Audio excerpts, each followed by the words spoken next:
High WhatsApp, আমি বিকাশ চলে এসেছি নতুন একটা ভিডিও নিয়ে। আজকে কথা হবে প্রভাস আর রাজা সাব নিয়ে। রাজা সাবের ট্রেলার বেরিয়ে গেছে, ট্রেলারটা আমার কেমন লেগেছে রিয়াকশান দেবো। তো চলো শুরু করা যাক। তো ভাই প্রথমত বলতে চাই প্রভাস ইজ ব্যাক।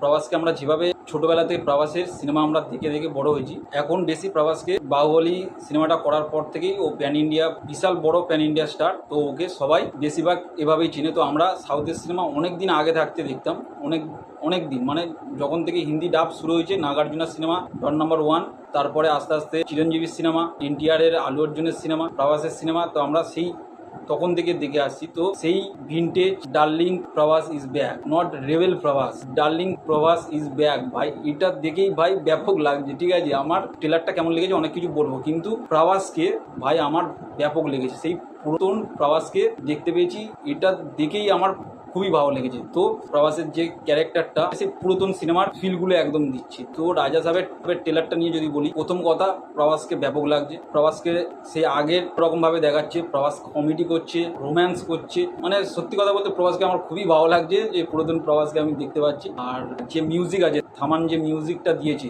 ওটার জন্য ট্রেলারটা আরও ভাই ফাটাফাটি লাগছে। মানে মিউজিকটা ভাই সুপার। থামান যে মিউজিকটা করেছে সুপার করেছে, ঠিক আছে, আমার ব্যাপক লাগছে। মিউজিকটার জন্য আরও সুন্দর লাগছে, মানে কম্বিনেশান একদম জমে ক্ষীর ট্রেলারের মধ্যে।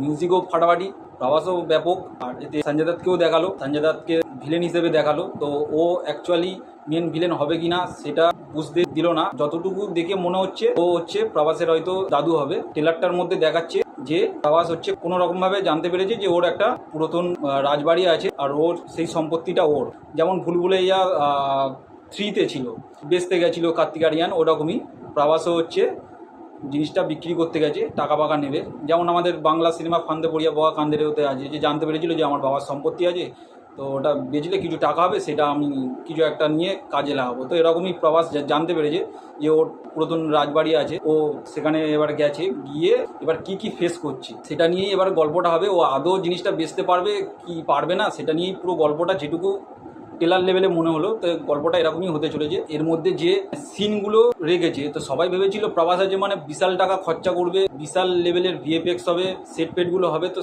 সেট ভিএফএক্স দেখতে সত্যি কথা বলবো ভাই আদিপুরুষের মতো লাগছে, কিন্তু ভাই এটা আদিপুরুষ যেন না হয়ে যায়। আদিপুরুষ যে লেভেলের মাথা যন্ত্রণা করা একটা সিনেমা হয়েছিল, সব কিছুতেই ভিএফএক্সে বলো, অভিনয়তে বলো, গল্পটা যেভাবে বলেছে রামায়ণের সেটাতেও বলো, এটা ভাই রাজা সাহেবে অন্তত হবে না, এটুকু ভরসা আছে মারুতির ওপর। তো দেখা যাক, সিনেমাটা এলেই তারপর বোঝা যাবে। রাজা সাহেবটা দেখতে ভালো লাগছে, কিন্তু প্রভাস যে লেভেলের হিরো, আর প্রভাসের রাজা সাহেবটা প্রভাস ঢোকার পরে যে লেভেলে বাস উঠেছিল, যে অনেক টাকা খরচা করা হবে, অনেক ভিএফএক্স এর কাজ হেভি থাকবে, তো অতটা নেই যতটা মেকার্সরা প্রমিস করেছিল, তো অতটা নেই।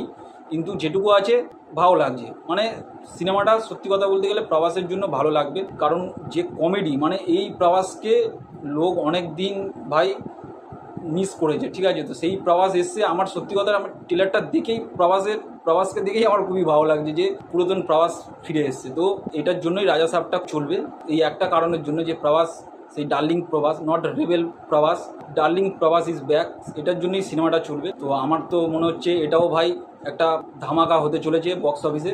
কারণ হচ্ছে প্রভাসকে বাহুবলীর পর থেকে যেসব সিনেমাগুলো এসছে সব কটা সিরিয়াস রোল, অ্যাকশান করছে খালি, এগুলো দেখে দেখে লোক বোরিং হয়ে গেছে। যে প্রভাসকে সেম সাও, বাহুবলীটা তো ডার্লিং প্রভাস থেকে হাটকে এসে করেছিল, ওটা একদম ধামাকা হিট হয়েছিল। তো তারপর থেকে সাহো, এই আদিপুরুষ, তারপরে আরও যেসব বইগুলো এসেছিলো, লোকের অতটা মন কাটেনি, খালি বাহুবলী ছাড়া।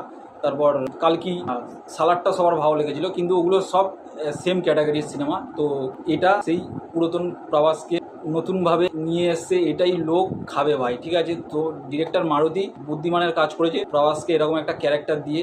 তো আমার ভাই যতটুকু দেখলাম সিনগুলো ব্যাপক লেগেছে। এবার ভিএফএক্স অতটা না, আর সব সেটের মধ্যে করেছে, জিনিসটা ওই রকমই লাগছে। তো ওভারঅল মিলিয়ে যতটুকু দেখলাম সবাইকেই ভালো লাগছে, ঠিক আছে। আর দুখানা নায়িকা আছে, ট্রেলারটা আমার তো ভাই ভালোই লেগেছে। তো তোমাদের কেমন লেগেছে কমেন্ট করে জানাও। আর আমার ভিডিওটাও যদি তোমাদের ভালো লাগে লাইক করো, শেয়ার করো, সাবস্ক্রাইব করো। আরও নতুন নতুন রিভিউ আসবে, তো পাশে থাকো। দেখা হবে নতুন কোনো ভিডিও। চলো টাটা।